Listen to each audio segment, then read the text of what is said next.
নির্বাচন এই সরকার করেছিল, সেই অবৈধ নির্বাচনের পরে সারা বাংলাদেশে বিএনপি সহ সকল সাধারণের উপর যে অন্যায় নির্যাতন নিপীড়ন করেছিল এই আওয়ামী দুঃশাসন, সেই ধারাবাহিকতায় আমার উপর একটি কালো রাত নেমে এসেছিল।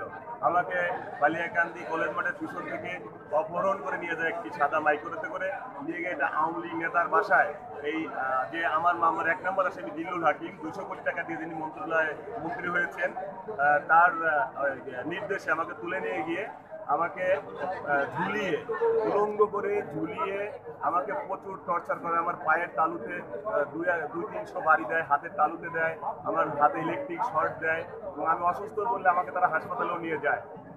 এই তারই বিচার আসলে 12 বছরে আমরা চাইতে পারিনি, কারণ আমরা আসতে পারিনি, আমাদের ফেরারি জীবনযাপন করতে হয়েছে।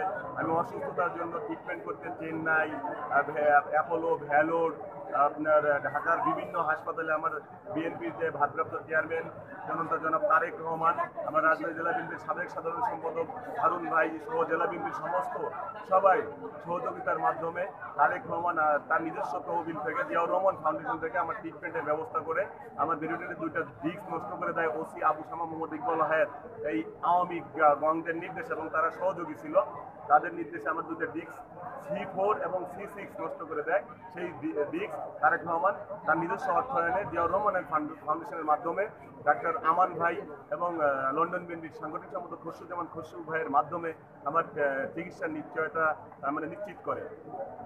এখনো আমি স্বাভাবিক জীবনযাপন করতে পারি না, আমার ডান হাতের শক্তি কম বা ডান পায়ের শক্তি কম।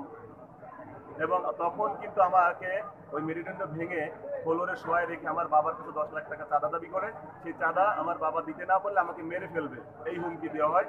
পরে বিভিন্ন ভাবে আমার বাবা তাদেরকে 5 লাখ টাকা দিয়ে আমাকে মোটামুটি সেভ করার চেষ্টা করে, কিন্তু সেভ হয় না। তখন তারা আমাকে পেইন্টিং মামলা দিয়ে আদালতে চালান করে দেয়।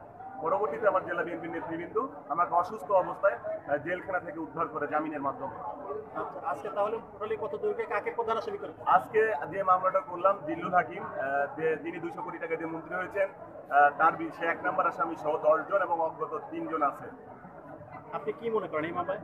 আমি মনে করি যে এই 5 তারিখের আগের যে এই আওয়ামী দুঃশাসনের নেতৃত্বে প্রশাসন বিভিন্ন জায়গায় যে চাটুকারিতা করেছে, সেই সুযোগ এখন আর এই ছাত্র জনতার আন্দোলনের মাধ্যমে অভ্যর্থনের পরে সেই সুযোগ আর এই আপনার আওয়ামী চাটুকারীদের আর এই থাকবে না। এরা এখন গণমানুষের বিচারক হয়েছে, এরা মানুষের প্রশাসন হয়েছে, এরা মানুষের কাতারে দাঁড়িয়ে আমাদের এই মামলাগুলোর যে আমরা যে ন্যায্য বিচার পাবো সেটা নিশ্চিত করবে ইনশাআল্লাহ। আমাদের সামনে দণ্ডায়মান যে একজন অত্যন্ত জনপ্রিয় ছাত্র নেতা ওই সময়কার, তাকে অপহরণ করে নিয়ে যাওয়া হয় এবং আজকের মামলার আসামিরা নৃশংসভাবে তাকে মারপিট করে ঝুলিয়ে, এবং এই ঝুলিয়ে মারপিট করার কারণে তার শরীরের একাধিক অঙ্গ 5 থেকে হাত পর্যন্ত বিভিন্ন জায়গায় ভেঙে যায় এবং মৃত্যু নিশ্চিত করার জন্য সর্বোচ্চ চেষ্টা তারা করেছে।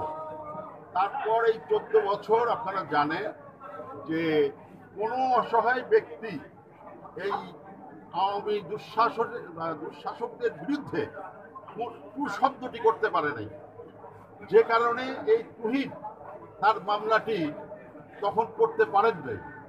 আজ দেশের যে ছাত্র জনতার আন্দোলনের ফলশ্রুতিতে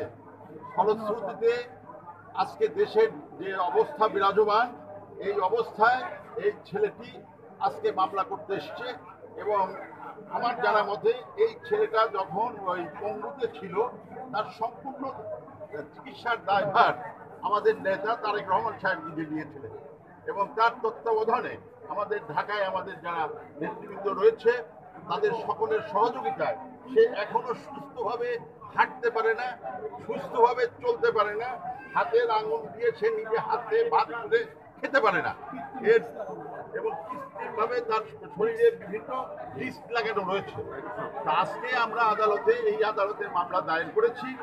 বিজ্ঞ আদালত আমাদেরকে শুনেছেন, এর টোটাল চিকিৎসার কাগজপত্র আমরা জমা দিয়েছি। উনি দেখে শুনে আদেশ দেবেন। আমরা আশা করি যে আদেশ হওয়া উচিত, এই আদালত থেকে আমরা সেই আদেশই পাবো।